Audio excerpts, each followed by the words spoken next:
Hi, I'm Victor. I'm an active value investor, and I like recording videos sharing my investing journey as I try to beat the S&P. It's been a really good start of the year, but February is now flat. We had a great beginning with January, beginning of February, but as I'll show a little later, things have gotten a little rough, a little volatile.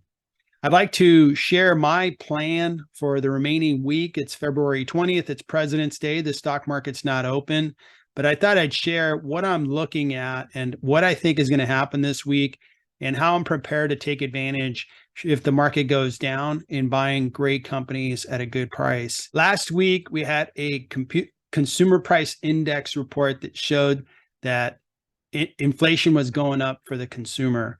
We had a producer's price index that showed that inflation was going up for producers, and it was higher than expected on both reports. We also had a retail report that showed that the consumer was very active in January, and it was actually much higher than expected.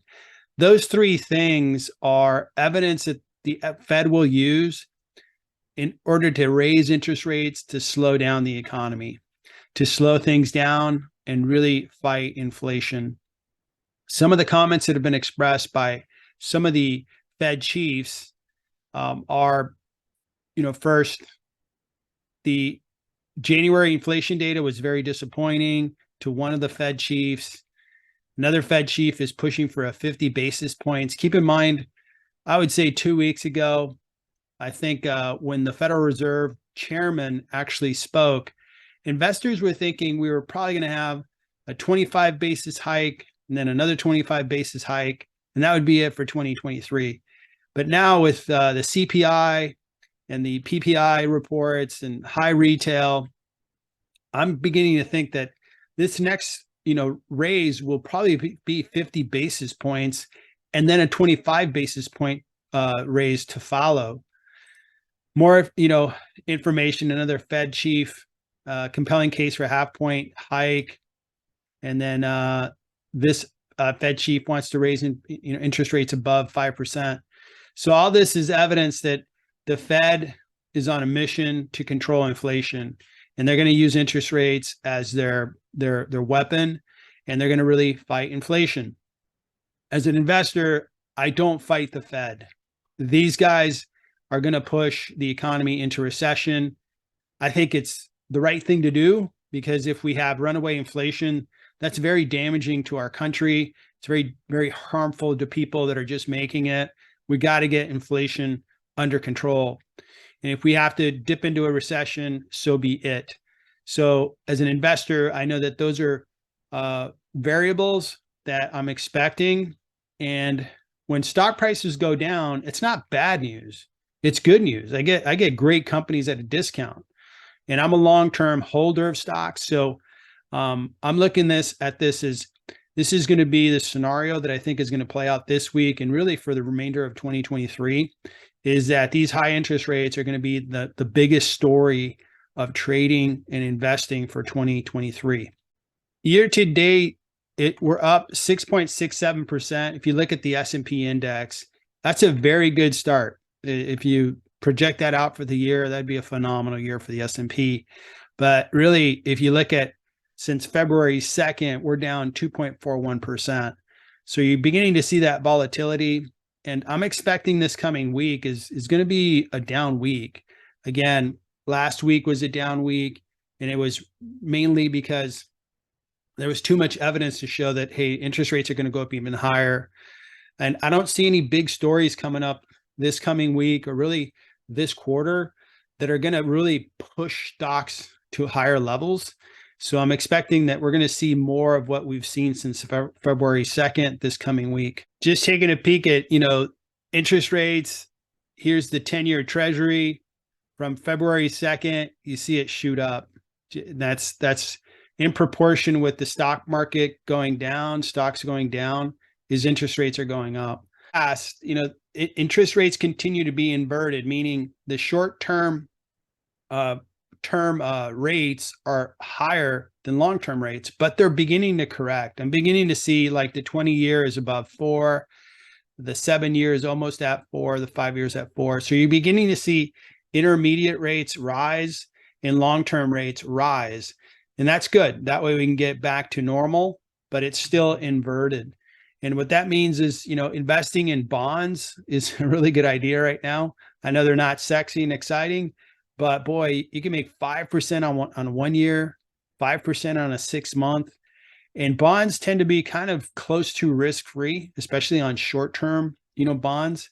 So that's really a place where I'm looking at for some yield in 2023. Year to date, the CPI, PPI is mentioned. These guys have shown that the economy is still doing quite well. So the Federal Reserve is just going to keep pushing interest rates higher and higher until they have tamed inflation. Until then, it's just going to keep going up higher. The recession is coming. So if you think we're going to have a soft landing, or this whole speak about, the landing, the reality is that, there's going to be a recession. Some industries are going to be hit harder than others. Some industries may not even feel a recession. For example, the travel industry is enjoying a boom right now because there was so much pent up demand from everyone being locked up in 2020, 2021, most of 2022, that there's just going to be a boom in travel. Well, that's going to be kind of contrarian to other parts of the economy, like retail or discretionary buys like appliances and so forth. So we're going to see a recession. I'm expecting that. And I'm beginning to see the signs of it already this year. And I'm really expecting that this week stocks will be down. Going into last week, that's how I felt, that, hey, there was just, the rise at the beginning of the year was too good. And there was just no story that was going to keep stocks going up. Speaking of which, for 2023, there's no big story or transformational trend that's going to keep stocks higher in 2023. Example, in 2020, the market went way down at the beginning of COVID. But once we saw that the Federal Reserve was just giving away money like crazy, then that really propped up the economy. And that was a transformational trend. Like, okay, there's so much stimulus in the economy. People had excess, savings that they were able to invest. So that was a transformational trend. There's nothing like that in 2023. So without that, I think the biggest story is the Federal Reserve committing to battling it out with inflation. And they're not going to quit until they've got inflation under control. My best guess, it's a guess, we're probably going to go up 75 basis points in 2023. And we might have a chance of staying there. That equals 7.5% interest rates on a home. And then at that point, we could kind of breathe a sigh of relief that, hey, we shouldn't see higher interest rates from that point going forward. And last thing is, we're going to see a lot of volatility. We're beginning to see it here in February. Since February 2nd, we're down 2.4%. But at the beginning of the year, we were up 8%. So we're going to see that up and down, I think, throughout 2023. So it's actually really a good opportunity for a value investor. I really need to double down on my homework for the companies that I own. The more homework that I'm able to, do in companies, the more advantage I have. I want to be in an advantage where I can buy companies at a discount, see them drop, and then buy them discounted. That's my plan. I plan to hold companies for a long time. So I'll hold them as long as they're operated well and they continue to be good businesses. I'll hold them. And with that plan in mind, I might buy, when a stock's down this year, and in 2 years be sitting pretty with a stock that's gone up 25, 50% and maybe pays a really nice yield. Bonds really are an asset class that I'm investing in here in 2023. It's really showing up in the income side of my portfolio. As I get older, having dividends and income and interest really matter, because at some point, I don't want to work forever, and I'd like to have my fund basically give me everything that I need for my living expenses and to take a trip with my wife once in a while. So I think bonds will continue to grow in 2023, 2024. because they're paying a really good yield currently. So here are the stocks that I'm ready to buy, especially on dips. Starting with Ford. Ford Motor, I think, is in a great position. They have a very good lineup of cars, and there's pent-up demand for new cars. There was a chip shortage. It caused consumers to buy used cars.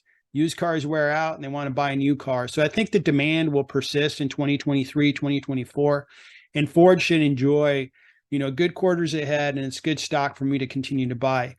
AT&T is in a communications, sector. They pay a really nice dividend. I like their dividend. I like the stability of communications, and I continue to buy into AT&T.